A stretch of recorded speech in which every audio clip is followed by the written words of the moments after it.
Hello, to turn the alarm for the smoke detector on and off, if you flip in from the other side, you'll see here it says on and off.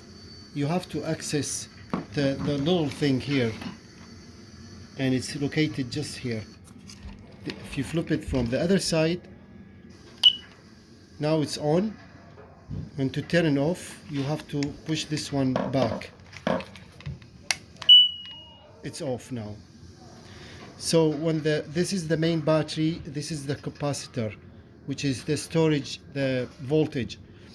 Those are last for a very long time. Even the battery is dead, the capacitor will store a lot of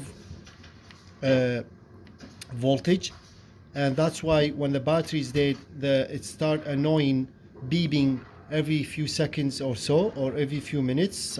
Depends what the beeps is. In the back also, if you read here, you can see all the instruction. Every beep means something. So to remove to disassemble this one, in the back here you see there are three, 1, 2, 3, and you need a flat screwdriver like this one to push this one like a little bit and then pull, because it locks here. So 1, 2, 3 only, no screws. And that's the speaker. Very simple. So this will basically will last very long time if it's maintained and everything, but mostly because this has a built-in battery. So when they die, the battery must be replaced, but you can replace it. You need to replace the entire unit for safety, and not like the other one, exterior battery. Those are built-in battery.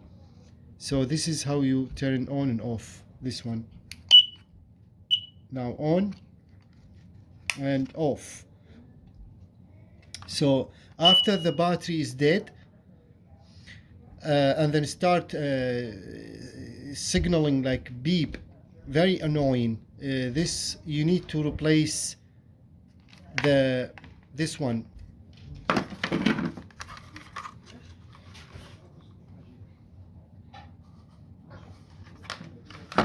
Thank you. Have a good day.